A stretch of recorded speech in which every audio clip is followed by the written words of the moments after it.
यहाँ सबसे पहला सवाल है कि कश्मीर कॉन्फ्लिक्ट स्टार्ट कैसे हुआ।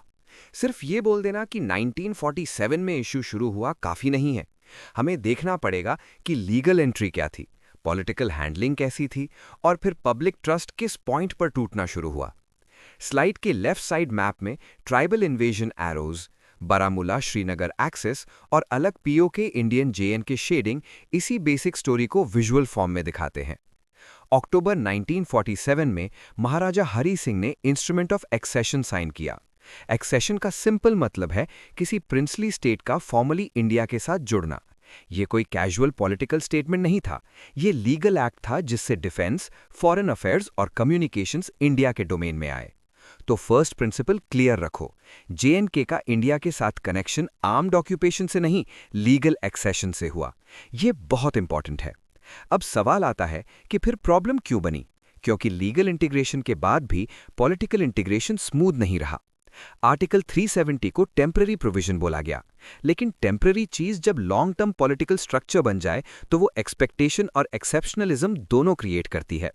आर्टिकल 35A ने परमानेंट रेजिडेंट्स का कॉन्सेप्ट लाकर लैंड राइट्स और स्टेट जॉब्स को लोकल आइडेंटिटी से जोड़ दिया।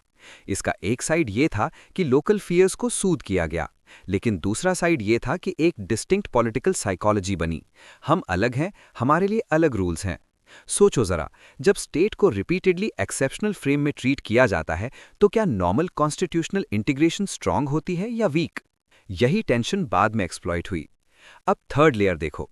1953 में शेख अब्दुल्ला की अरेस्ट ने सेंटर स्टेट ट्रस्ट को झटका दिया। पॉलिटिकल डीस्टेबलाइजेशन का मतलब सिर्फ गवर्नमेंट गिरना नहीं होता, इसका मतलब होता है पब्लिक को लगना कि उनकी पॉलिटिकल एजेंसी रियल नहीं है। जब 1987 असेंबली इलेक्शंस पर रिगिंग के आरोप लगे तब एक डेंजरस मैसेज गया, बैलेट से चेंज पॉसिबल नहीं। बस यहीं से फ्लैश पॉइंट बना। स्लाइड के right side causal loop diagram में पॉलिटिकल एलियनेशन से क्रॉस बॉर्डर फैसिलिटेशन और फिर इंसर्जेंसी का साइकिल इसीलिए दिखाया गया है।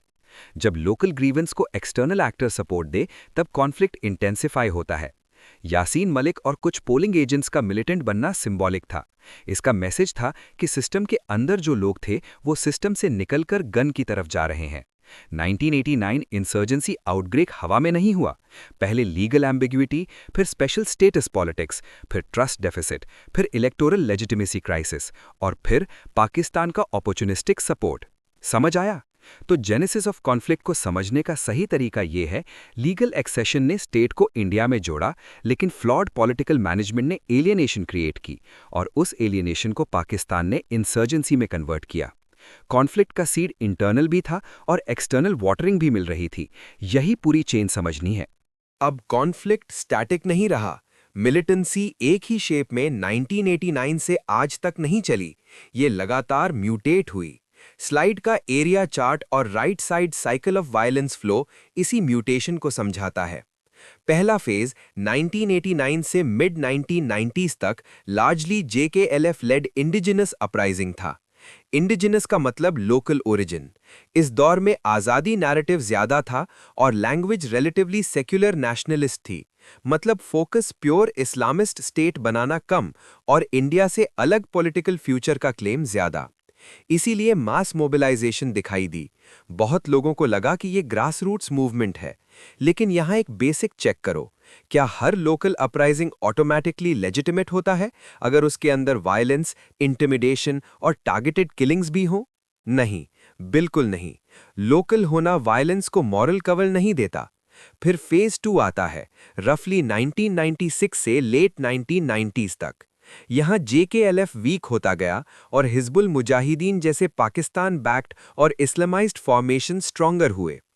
इस्लामाइजेशन का मतलब यहाँ ये है कि मूवमेंट का पॉलिटिकल वोकैबुलरी धीरे धीरे रिलीजियस मिलिटेंसी में शिफ्ट हुआ। अफगान वॉर ब्लोबैक भी आया। ब्लोबैक मतलब एक कॉन्फ्लिक्ट के ट्रेंड फाइटर्स और वायलेंट मेथड्स दूसरी जगह ट्रांसफर होना। स्लाइड के चार्ट में इंडिजिनस लाइन नीचे और pan Islamist slash foreign presence ऊपर जाना इसी स्ट्रक्चरल चेंज को दिखाता है। तो मूवमेंट की सोल बदल गई। पहले जो लोकल ग्रीवेंस ड्रिवन इंसर्जेंसी थी वो अब ट्रांसनेशनल जिहाद से लिंक्ड पैटर्न लेने लगी। फेज 3 पोस्ट कारगिल और 2000s में फिदाइन अटैक्स प्रोमिनेंट हुए। फिदाइन को सिंपल वर्ड्स में समझो, ऐसे अटैकर्स जो सर्वाइवल के लिए नहीं, मिशन कंप्लीट करने के लिए आते हैं। ये ह्यूमन बॉम्ब से अलग है। ह्यूमन बॉम्ब यूजुअली ब्लास्ट करके मरने के लिए होता है। फिदाइन सीज, एंट्री, सस्टेन्ड फायरिंग और मैक्सिमम डैमेज के लिए ट्रेंड होता है। कैंटोनमेंट्स और सिक्योरिटी इंस्टॉलेशंस टारगेट हुए। इसका स्ट्रेटेजिक गोल क्या था? इंडिया को कांस्टेंट मिलिट्री प्रेशर में रखना, हाई विजिबिलिटी अटैक्स करना और फियर को सिंबॉलिक फॉर्म देना। अब फेज 4 देखो, 2008 से 2016 तक, जिसे स्लाइड एजिटेशनल टेररिज्म बोल रही है। इस फेज में गन और क्राउड पॉलिटिक्स मर्ज होने लगती है। अमरनाथ लैंड रो, मचिल एपिसोड, बुरहान वानी किलिंग जैसी इवेंट्स ट्रिगर पॉइंट्स बनी। राइट साइड फ्लो चार्ट में फ्यूनरल प्रोसेशन से रिक्रूटमेंट, फिर ट्रिगर इवेंट, फिर सोशल मीडिया मोबिलाइजेशन, फिर स्टोन पेल्टिंग, फिर फोर्स रिटेलिएशन, फिर सिविलियन कैजुअल्टी और फिर नया रिक्रूटमेंट साइकिल। देखो, यहाँ कॉन्फ्लिक्ट सिर्फ जंगल या बॉर्डर का नहीं रहा, स्ट्रीट, स्मार्टफोन और सिंबलिज्म का हो गया। स्टोन पेल्टिंग को सिर्फ स्पॉन्टेनियस एंगर बोलना इनकम्प्लीट है। कभी जेन्युइन एंगर होता है, कभी ऑर्गेनाइज्ड क्राउड एक्शन, कभी मिलिटेंट एस्केप कवर। इसीलिए सीओआई यानी काउंटर इंसर्जेंसी बहुत टफ हो जाती है। एनिमी यूनिफॉर्म में नहीं, क्राउड के अंदर डिसॉल्व हो जाता है। तो बिगेस्ट लेसन क्या है? मिलिटेंसी फेजेस को समझे बिना पॉलिसी गलत बनेगी। अगर आप 1990s की गन इंसर्जेंसी के टूल्स को 2010s की सोशल मीडिया ड्रिवन एजिटेशन पर अप्लाई करोगे तो रिजल्ट अधूरा रहेगा। कॉन्फ्लिक्ट का फॉर्म बदलता है, इसलिए रिस्पॉन्स भी अडेप्टिव होना चाहिए। एग्जैक्टली यही स्लाइड का कोर आइडिया है। अब एक और फंडामेंटल पॉइंट, कश्मीर मिलिटेंसी को सिर्फ लोकल एंगर से एक्सप्लेन करना एनालिटिकली वीक है। क्यों? क्योंकि long term sustained organised violence के लिए डॉक्ट्रिन, स्पॉन्सरशिप और स्ट्रेटेजिक डायरेक्शन चाहिए होता है। स्लाइड इसी को प्रॉक्सी वॉर डॉक्ट्रिन के थ्रू समझा रही है। प्रॉक्सी वॉर का मतलब सिंपल है, स्टेट खुद ओपनली वॉर ना लड़े, लेकिन दूसरे एक्टर्स को यूज करके अपोनेंट को ब्लीड करे। पाकिस्तान के कॉन्टेक्स्ट में 1000 कट स्ट्रैटेजी इसी सोच को दिखाती है। इसका मतलब एक बड़ा कन्वेंशनल वॉर नहीं, बल्कि छोटे छोटे रिपीटेड इंजरीज देकर इंडिया को पॉलिटिकली, मिलिटरीली और इकोनॉमिकली एग्जॉस्ट करना। 1971 के बाद डायरेक्ट वॉर का कॉस्ट हाई था, तो low intensity asymmetric warfare attractive बना। एसिमेट्रिक वॉरफेयर का मतलब दोनों साइड्स सेम तरीके से फाइट नहीं कर रही। एक रेगुलर आर्मी है, दूसरा covert terror insurgency network. Slide का डॉक्ट्रिन पिरामिड बहुत यूजफुल है। नीचे स्ट्रेटेजिक ऑब्जेक्टिव है, इंडिया को वीकन करना, कश्मीर को डिस्टेबलाइज करना। बीच में ऑपरेशनल मेथड है, proxy war, low intensity conflict, covert sabotage. ऊपर टैक्टिकल एग्जीक्यूशन है, terror support, deniability, infiltration, narco flow, radical groups. समझ रहे हो? टॉप पर जो बॉम्ब गन इन्फिल्ट्रेशन दिखते हैं, वो असली स्टोरी का सिर्फ विजिबल पार्ट हैं। रियल स्टोरी प्लानिंग लेवल पर होती है। इसीलिए इंटरनल सिक्योरिटी एनालिसिस में हमेशा पूछो, वायलेंस किस डॉक्ट्रिन को सर्व कर रही है। ऑपरेशन टोपैक का रेफरेंस इसी फ्रेमवर्क का पार्ट है। चाहे कुछ डिटेल्स पर डिबेट हो, लेकिन एकेडमिक पॉइंट ये है कि पाकिस्तान की स्ट्रेटेजिक थिंकिंग ने इंडिया के अगेंस्ट सब कन्वेंशनल वॉरफेयर को सिस्टमैटिक टूल की तरह ट्रीट किया। इंफ्रास्ट्रक्चर टारगेट करना, इंसर्जेंसी सस्टेन करना, लोकल डिसकंटेंट को वेपनाइज करना, ये सब रैंडम नहीं लगते, ये पैटर्न बेस्ड लगते हैं। पैटर्न देखना जरूरी है। अब K2 डेस्क पर आओ। इसका मतलब कश्मीर खालिस्तान लिंकेज। क्या रीजन है इस लिंकेज का? सिंपल, अगर एक एडवर्सरी एक ही टाइम पर पंजाब और JN के दोनों थिएटर्स को डिस्टर्ब करे, तो इंडियन सिक्योरिटी ग्रिड स्ट्रेच होती है। स्लाइड के नेटवर्क लिंकेज मैप में ISI HQ से खालिस्तान मॉड्यूल्स और जिहादी तंजीम्स तक एरोज इसी कोऑर्डिनेशन लॉजिक को दिखाते हैं। Drone drops, narcotics flow, arms flow, ये सब अलग अलग क्राइम्स नहीं, इंटीग्रेटेड डिस्टेबलाइजेशन टूल्स बन सकते हैं। तो इंटरनल सिक्योरिटी को कंपार्टमेंट में मत देखो। Kashmir, Punjab, narco routes, drone tech, online propaganda सब इंटरकनेक्टेड हो सकते हैं। सबसे डेंजरस चीज है denial and deception. Pakistan state openly terror support accept नहीं करता। वो मिलिटेंट्स को फ्रीडम फाइटर्स या नॉन स्टेट एक्टर्स बोलकर प्लॉजिबल डिनायबिलिटी क्रिएट करता है। प्लॉजिबल डिनायबिलिटी का मतलब ऐसा नैरेटिव बनाना जिससे स्पॉन्सर बोल सके, हम डायरेक्टली इन्वॉल्व नहीं हैं, लेकिन सवाल ये है, क्या इतने स्केल की training, launch pads, arms flow और डिप्लोमेसी बिना स्टेट फैसिलिटेशन के चल सकती है? Make sense? इसीलिए इंडिया के लिए चैलेंज डबल हो जाता है, ग्राउंड पर टेरर से लड़ना और इंटरनेशनल फोरम पर नैरेटिव बैटल भी जीतना। तो स्लाइड का सेंट्रल लेसन ये है कि कश्मीर मिलिटेंसी को सिर्फ लॉ एंड ऑर्डर या ओनली इमोशनल पॉलिटिक्स से नहीं समझा जा सकता। इसके पीछे स्टेट स्पॉन्सर्ड प्रॉक्सी वॉर का लॉजिक है। जब तक डॉक्ट्रीन को डिकोड नहीं करोगे, तब तक टैक्टिकल इंसिडेंट्स को अलग-अलग देखकर पूरी पिक्चर मिस कर दोगे। अब चलो ग्राउंड मैकेनिक्स समझते हैं। टेररिज्म सर्वाइव कैसे करता है? सिर्फ आइडियोलॉजी से? नहीं। सिर्फ गन से? नहीं। उसको route, shelter, guides, money, communication और लोकल फैसिलिटेशन चाहिए। स्लाइड का लेफ्ट साइड टेरेन डायग्राम और सेंटर आइसबर्ग मॉडल इसी इनविजिबल मशीनरी को दिखाते हैं। लॉन्च पैड्स क्या होते हैं? बॉर्डर के उस पार ऐसे स्टेजिंग पॉइंट्स जहां मिलिटेंट्स को गैदर, ब्रीफ, आर्म और मूव किया जाता है। Slide near LoC camps, infiltration trajectories, river beds, snowbound gaps और रिसेप्शन एरियाज दिखा रही है। ये सब बताता है कि इन्फिल्ट्रेशन एक सिंगल जंप नहीं होता, ये मल्टी स्टेज प्रोसेस होता है। पहले लॉन्च पैड, फिर क्रॉसिंग, फिर गाइड, फिर रिसेप्शन, फिर हाइड आउट, फिर इंटीरियर मूवमेंट। ट्रेनिंग भी लेयर वाइज होती है। बेसिक ट्रेनिंग से रिक्रूट को weapon handling, map reading, survival और डिसिप्लिन सिखाया जाता है। एडवांस ट्रेनिंग में guerrilla warfare, ambush, IED use, communication security, reconnaissance आता है। सोचो जरा, अगर कोई रिक्रूट इतना ट्रेंड है, तो क्या वो स्पॉन्टेनियस एंग्री यूथबर है? No, not exactly. वो ऑर्गेनाइज्ड वायलेंट अपैरेटस का प्रोडक्ट है। अब इन्फिल्ट्रेशन आर्किटेक्चर देखते हैं। जियोग्राफी खुद एक एक्टर बन जाती है। नल्लाज, डेंस फॉरेस्ट्स, माउंटेन फोल्ड्स, रिवरबेड्स, ये सब नेचुरल कवर देते हैं। इसीलिए Kupwara Baramulla belt historically sensitive रही और रिजौरी पूंछ बेल्ट भी डेप्थ बैटल्स के लिए इंपॉर्टेंट रही। स्लाइड का 3D क्रॉस सेक्शन इसी टेरेन एडवांटेज को सिंप्लीफाई करता है। तो बॉर्डर सिर्फ लाइन नहीं होती, वो एक लिविंग बैटल स्पेस होती है, जहां वेदर, टोपोग्राफी और टाइमिंग सब मैटर करते हैं। लेकिन सबसे इंपॉर्टेंट पार्ट आइसबर्ग मॉडल है। ऊपर विजिबल मिलिटेंट्स हैं, नीचे logistics support, financial conduits, radicalisation preachers, recruiters और सबसे broad layer OGW network. OGW यानी ओवरग्राउंड वर्कर्स को सिंपल में समझो। ये वो लोग हैं जो खुद गन लेकर सामने नहीं आते, लेकिन टेरर मशीन को चलने लायक बनाते हैं। कोई शेल्टर देता है, कोई फूड, कोई फोन सिम, कोई ट्रांसपोर्ट, कोई सर्वेलेंस इनपुट। इसीलिए काउंटर इंसर्जेंसी में सिर्फ एक्टिव मिलिटेंट को न्यूट्रलाइज करना इनफ नहीं होता।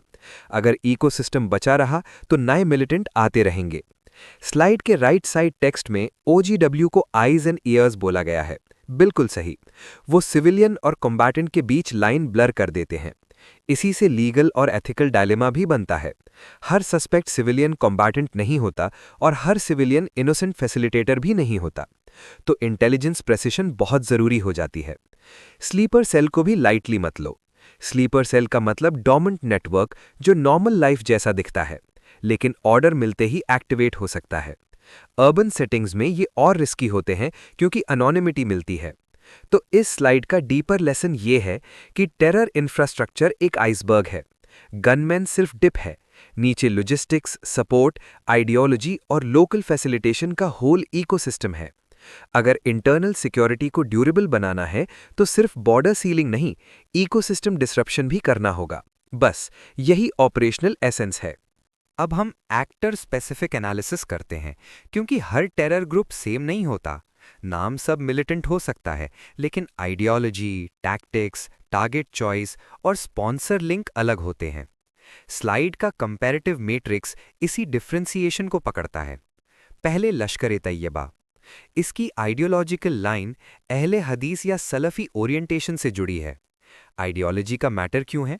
क्योंकि आइडियोलॉजी डिसाइड करती है कि वायलेंस को मॉरल जस्टिफिकेशन कैसे दिया जाएगा, कौन एनिमी डिफाइन होगा और किस टाइप की अटैक स्टाइल प्रेफर की जाएगी। एलईटी का हॉलमार्क फिदाइन अटैक है। फिदाइन का सिंपल सेंस याद रखो, फाइटर मिशन कंप्लीट करने के लिए आता है, एस्केप ऑप्शनल होता है। मुंबई 2008 और उरी जैसे एग्जाम्पल्स इस पैटर्न को शो करते हैं। ऑब्जेक्टिव होता है prolonged siege, media attention, high casualties और साइकोलॉजिकल शॉक। जैश-ए-मोहम्मद अलग फ्लेवर का ग्रुप है। इसकी डॉक्ट्राइनल रूट्स देवबंदी करंट से लिंक्ड हैं। JEM high profile sensational attacks में स्पेशलाइज करता है, इंक्लूडिंग सुसाइड स्क्वाड्स और वीबीआईडी। वीबीआईडी का मतलब vehicle born improvised explosive device, यानी गाड़ी को मूविंग बॉम्ब बनाना। पुलवामा टाइप अटैक का लॉजिक क्या होता है? टैक्टिकल डैमेज के साथ स्ट्रेटेजिक प्रोवोकेशन, मतलब ऐसा स्ट्राइक जो इंडिया को शार्प मिलिट्री रिस्पॉन्स की तरफ पुश करे और रीजन को एस्केलेशन ट्रैप में ले जाए। सोचो, जब एडवर्सरी आपको इमोशनली रिएक्ट करवाना चाहे, तब मेजर्ड रिस्पॉन्स और इंटेलिजेंस फॉलोअप कितना इंपॉर्टेंट हो जाता है। हिजबुल मुजाहिद्दीन का प्रोफाइल थोड़ा डिफरेंट रहा। इसको ऑफन इंडिजिनस पॉलिटिकल फेस के साथ प्रेजेंट किया गया, लेकिन पाकिस्तान सपोर्ट और इस्लामिस्ट एजेंडा से इसका लिंक स्ट्रांग रहा। एचएम ने लोकल रिक्रूटमेंट और सोशल पेनिट्रेशन में रोल प्ले किया, इसलिए मैट्रिक्स में इसकी लिथैलिटी एलईटी जेईएम से अलग दिखाई गई है। हर ग्रुप को सेम रैंक से देखना एनालिसिस को ब्लंट बना देता है। अब टीआरएफ पर फोकस करो। द रेजिस्टेंस फ्रंट नाम डेलिबरेटली सेक्युलर साउंडिंग रखा गया। क्यों? एफएटीएफ स्क्रूटनी से बचने के लिए और ये नैरेटिव पुश करने के लिए कि ये लोकल रेजिस्टेंस है, पाकिस्तान बैक्ड जिहाद नहीं। स्लाइड का हाइड्रा मॉडल बहुत रिवीलिंग है। आईएसआई हैंडलर से एलईटी और जेईएम ब्रांचेस निकलती हैं और मास्क पहना हुआ टीआरएफ फ्रंट एंड के रूप में आता है। मतलब ब्रांडिंग बदल गई, स्ट्रक्चर का कोर नहीं। ये ऑर्गेनाइजेशनल रीब्रांडिंग है। जैसे कंपनी नाम बदलकर कंप्लायंस चेक डॉज करे, वैसे ही टेरर इकोसिस्टम भी फ्रंट नेम्स यूज करता है। नाम को रियलिटी मत समझो। यूनाइटेड जिहाद काउंसिल को अम्ब्रेला मैकेनिज्म के रूप में समझो। अम्ब्रेला का मतलब मल्टीपल आउटफिट्स के बीच coordination platform. Training, logistics, propaganda और स्ट्रेटेजिक डायरेक्शन को अलाइन करना इसका रोल होता है। इसलिए एक ग्रुप को हिट करने से पूरा नेटवर्क कोलैप्स नहीं होता। तो की लेसन क्या है? काउंटर टेरर पॉलिसी को एक्टर स्पेसिफिक होना पड़ेगा। एलईटी के against one type response, JeM के अगेंस्ट अनदर, एचएम के लिए अलग सोशियो पॉलिटिकल रीड और टीआरएफ जैसे मास्क्स को एक्सपोज करने के लिए नैरेटिव इंटेलिजेंस फ्यूजन। अगर स्टेट सिर्फ नाम सुनकर रिएक्ट करेगी तो रीब्रांडिंग और प्रॉक्सी लेयरिंग उसको कंफ्यूज करती रहेगी। क्लियर है? ग्रुप डिफरेंशिएशन ही स्मार्ट सिक्योरिटी का बेस है। कोई भी टेरर मूवमेंट बिना पैसा के नहीं चल सकता। वेपन खरीदना, रिक्रूट सस्टेन करना, ओजीडब्ल्यू नेटवर्क को पे करना, प्रोपेगेंडा चलाना, लीगल सपोर्ट देना, फैमिली कॉम्पनसेशन देना, सब के लिए मनी चाहिए। इसलिए टेरर फाइनेंसिंग को समझना बहुत जरूरी है।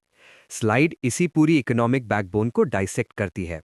सबसे पहले हवाला। हवाला इनफॉर्मल वैल्यू ट्रांसफर सिस्टम है, मतलब पैसा फिजिकल बैंकिंग चैनल से डायरेक्टली मूव नहीं होता। ट्रस्ट बेस्ड ऑपरेटर्स के थ्रू इक्विवेलेंट सेटलमेंट होता है। सरफेस पर यह फास्ट और डिस्क्रीट लगता है, लेकिन इंटरनल सिक्योरिटी एंगल से यह डेंजरस है, क्योंकि ट्रेसेबिलिटी लो होती है। जब गल्फ, पाकिस्तान या दूसरे नोट से फंड्स सेपरेटिस्ट्स और मिलिटेंट इकोसिस्टम तक आते हैं, तो कैश कुरियर्स और हवाला ऑपरेटर्स ब्रिज का काम करते हैं। ये मनी स्टोन पेल्टिंग, रिक्रूटमेंट और ओजीडब्ल्यू फैमिलीज को सपोर्ट कर सकता है। अब क्रॉस लॉक ट्रेड पर आओ। आइडिया थियोरेटिकली कॉन्फिडेंस बिल्डिंग का था, लेकिन ब्लाइंड बार्टर मैकेनिज्म मिसयूज हुआ।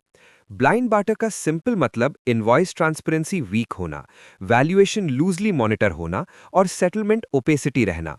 स्लाइड के प्रोसेस डायग्राम में पाकिस्तानी ट्रेडर गुड्स भेजता है, इनवॉइस पर अंडर वैल्यूएशन होती है, इंडियन साइड मार्केट प्राइस पर बेचती है और जो सरप्लस जनरेट होता है वो शैडो मनी बन जाता है।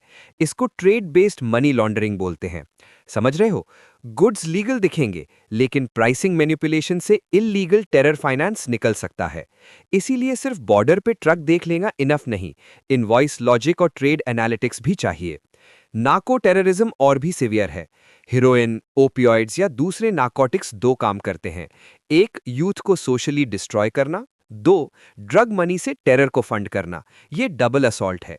Punjab, JNK route, drone drops, covert consignments, सबको एक इंटीग्रेटेड सिक्योरिटी लेंस से देखना पड़ेगा। अगर आप ड्रग्स को सिर्फ पब्लिक हेल्थ इशू समझेंगे और टेरर को अलग, तो हाफ पिक्चर मिस हो जाएगी। स्लाइड इंस्टीट्यूशनल करप्शन की भी बात करती है, जैसे एडमिशंस या इन्फ्लुएंस नेटवर्क से पैसा निकालना और फिर उसका टेरर इकोसिस्टम में फनल होना। इसका मीनिंग ये है कि टेरर फाइनेंस हमेशा जंगल या बॉर्डर से नहीं आता। कभी respectable looking institutions, education links, charity channels और पॉलिटिकल फ्रंट्स के थ्रू भी आ सकता है। ज़कात या डोनेशन मिसयूज का डेंजर भी इसी कैटेगरी में समझो। हर चैरिटी सस्पेक्ट नहीं होती, लेकिन terror linked fronts welfare language को कवर के रूप में यूज कर सकते हैं। राइट साइड इकोसिस्टम डायग्राम में हवाला, fake Indian currency notes, narco trade proceeds, donation misuse, seat scams सब एरोज के रूप में टेरर ऑपरेशंस की तरफ जा रहे हैं। ये विजुअल एक बेसिक ट्रूथ बताता है। टेरर फाइनेंस डाइवर्सिफाइड होता है। एक चैनल बंद करो तो दूसरा एक्टिवेट हो सकता है। इसलिए NIA जैसी एजेंसीज का रोल क्रिटिकल होता है। Follow the money approach kinetic action जितना ही इंपॉर्टेंट है। गनमैन को पकड़ना इमीडिएट रिलीफ देगा, फाइनेंस नेटवर्क तोड़ना लॉन्ग टर्म वीकनिंग करेगा। एग्जैक्टली यही स्ट्रेटेजिक टेकअवे है। अब हम आइडियोलॉजी और सोशल कंडीशनिंग पर आते हैं, क्योंकि हर मिलिटेंट पहले गन के साथ पैदा नहीं होता, उसको ग्रेजुअली शेप किया जाता है। स्लाइड का कल्चरल कॉन्ट्रास्ट डायग्राम बहुत इंपॉर्टेंट है। एक साइड सूफी कश्मीरियत दिखाई गई है, tolerance, coexistence, local syncretic tradition. दूसरी side Salafi radicalism, exclusivity, rigid identity, sharia centred hardline frame. यहां वहाबाइजेशन का मतलब सिंपल है, एक पुरानी लोकल इंक्लूसिव रिलीजियस कल्चर को रिप्लेस करके एक ज्यादा rigid, puritan, externally influenced interpretation को स्प्रेड करना। जब अहले हदीस मॉस्क्स और पेट्रोडॉलर फंडेड प्रीचिंग बढ़ती है, तो सिर्फ रिलीजियस प्रैक्टिस नहीं बदलती, सोशल इमेजिनेशन भी बदलता है। हम कौन हैं, इस क्वेश्चन का आंसर नैरो होता जाता है। अब समझो ये डेंजरस क्यों है। कश्मीरियत जैसी local identity historically multiple communities को जोड़ती थी। जब उसकी जगह एक्सक्लूजनरी आइडिया आता है, तब शेयर्ड बिलोंगिंग टूटने लगती है। इसका डायरेक्ट लिंक सिक्योरिटी से है। इंटरनल सिक्योरिटी सिर्फ बॉर्डर का मैटर नहीं, सोशल फैब्रिक का भी मैटर है। अगर सोशल फैब्रिक फ्रैक्चर हो गया, तो हॉस्टाइल प्रोपेगेंडा को फर्टाइल ग्राउंड मिलता है। रोल ऑफ जमाते इस्लामी को भी इसी चेन में देखना चाहिए। कार्डर बेस्ड ऑर्गेनाइजेशन होने का मतलब डिसिप्लिन्ड आइडियोलॉजिकल स्प्रेड। जब स्कूल्स, मदरसा, सोशल नेटवर्क्स और कम्युनिटी इन्फ्लुएंस चैनल्स को यूज करके एंटी इंडिया सेंटिमेंट और पैन इस्लामिस्ट आइडेंटिटी बिल्ड की जाती है, तो रेडिकलाइजेशन का स्लो पाइपलाइन तैयार होता है। हर स्टूडेंट मिलिटेंट नहीं बनेगा, बिल्कुल नहीं, लेकिन आइडियोलॉजिकल कंडीशनिंग ग्रीवेंस को सर्टेन डायरेक्शन देती है। अब डिजिटल इंतिफादा देखो। सोशल मीडिया को यहां वेपनाइज किया जाता है। वेपनाइज का मतलब ऐप खुद वेपन नहीं, लेकिन नैरेटिव डिलीवरी और क्राउड मोबिलाइजेशन का वेपन बन जाता है। Edited videos, encounter clips, funeral images, rumour chains, ये सब इमोशनल स्पाइक क्रिएट करते हैं। स्लाइड में फोन और फनल इमेजरी इसीलिए है। वर्चुअल OGWs का कॉन्सेप्ट समझो, जो फिजिकल लॉजिस्टिक्स नहीं दे रहे, लेकिन ऑनलाइन डिसइंफॉर्मेशन, ग्लोरिफिकेशन और क्राउड इंसाइटमेंट कर रहे हैं। क्या ये हार्मलेस फॉरवर्डिंग है? नहीं, बिल्कुल नहीं। डिजिटल फॉरवर्डिंग कभी-कभी रियल स्ट्रीट वायलेंस का ट्रिगर बन सकता है। एलियनेशन मैकेनिक्स भी लेयर्ड है।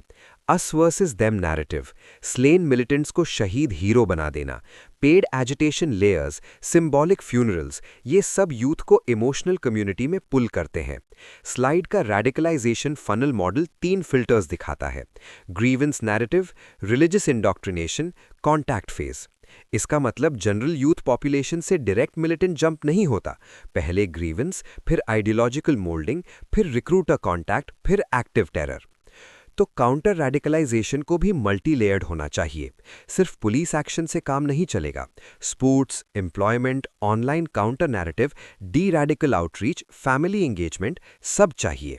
तो डीपर पॉइंट ये है कि मिलिटेंसी के पीछे सिर्फ गन नेटवर्क नहीं, आइडेंटिटी इंजीनियरिंग भी है। जब तक यूथ माइंड स्पेस सिक्योर नहीं होगा, तब तक टेरर इकोसिस्टम नए फेसेस बनाता रहेगा। सिक्योरिटी का मतलब टेरिटरी होल्ड करना ही नहीं, नैरेटिव स्पेस रिकवर करना भी है।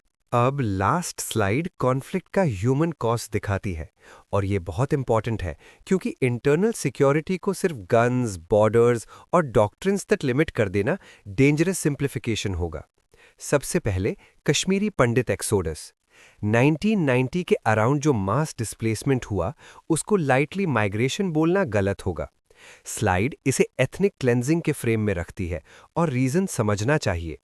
जब targeted killings, intimidation, threatening slogans और सिलेक्टिव फियर एनवायरनमेंट क्रिएट किया जाता है तब कम्युनिटी को अपनी जमीन छोड़नी पड़ती है। लेफ्ट साइड डिस्प्लेसमेंट मैप में श्रीनगर, अनंतनाग, बारामुल्ला से जम्मू और दिल्ली की तरफ एक्सोडस वेक्टर्स इसी ट्रॉमा को विजुअल बना रहे हैं। यहां इशू सिर्फ नंबर्स का नहीं था, एक सिविलाइजेशनल रप्चर हुआ। एक ऐसी कम्युनिटी जो वैली के सिंक्रेटिक फैब्रिक का पार्ट थी, वो अपने ही घर से निकल गई। अब सवाल उठता है, क्या एक्सोडस के बाद सिर्फ रिलीफ कैंप्स इनफ थे? नहीं, रिहैबिलिटेशन का मतलब सिर्फ टेम्पररी शेल्टर नहीं। इसका मतलब secure return, housing, jobs, dignity, property protection, community confidence और जस्टिस। जगती टाउनशिप जैसी अरेंजमेंट्स सर्वाइवल दे सकती हैं, लेकिन परमानेंट हीलिंग नहीं। और जब रिटर्नीज पर टारगेटेड किलिंग्स होती हैं तो मैसेज जाता है कि रीइंटीग्रेशन अभी भी इनसिक्योर है। तो स्टेट के लिए रिहैबिलिटेशन सिक्योरिटी प्रॉब्लम भी है और मॉरल ऑब्लिगेशन भी। अब दूसरा major issue, human rights and counter insurgency. Slide AFSPA, disappearances, unmarked graves, collateral damage जैसी टेंशन्स दिखाती है। यहां ऑनेस्ट एनालिसिस जरूरी है। एक साइड स्टेट पर कॉन्स्टिट्यूशनल ड्यूटी है कि टेरर को न्यूट्रलाइज करें, दूसरी साइड सिविलियंस के right to life, due process और डिग्निटी को प्रोटेक्ट करना भी उतना ही नेसेसरी है। अगर सिक्योरिटी फोर्सेस को इम्पॉसिबल रिस्ट्रेंट में बांध दिया जाए तो ऑपरेशंस फेल होंगे, लेकिन अगर अकाउंटेबिलिटी बिल्कुल वीक हो तो पब्लिक ट्रस्ट टूटेगा और एलियनेशन बढ़ेगा। इसलिए इंटरनल सिक्योरिटी का मैच्योर अप्रोच बाइनरी नहीं होता, न तो ब्लाइंड फोर्स वर्शिप, न ब्लाइंड स्टेट विलिफिकेशन। स्लाइड का स्केल्स ऑफ जस्टिस ग्राफिक इसी बैलेंसिंग एक्ट को दिखाता है। एक side national security, border security, counter terror ops, दूसरी side protection of civilians, due process, right to life.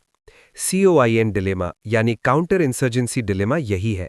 Hearts and minds जीतना भी है और काइनेटिक ऑपरेशंस भी चलानी है।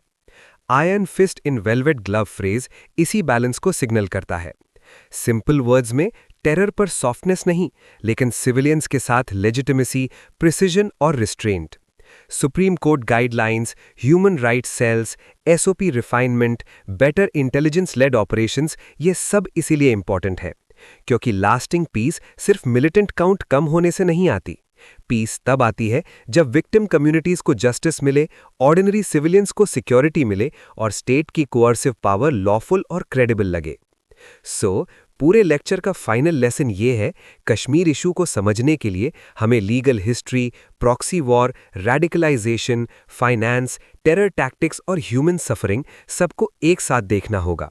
तभी एनालिसिस कंप्लीट होगा, तभी इंटरनल सिक्योरिटी रिस्पॉन्स भी ट्रूली इफेक्टिव होगा।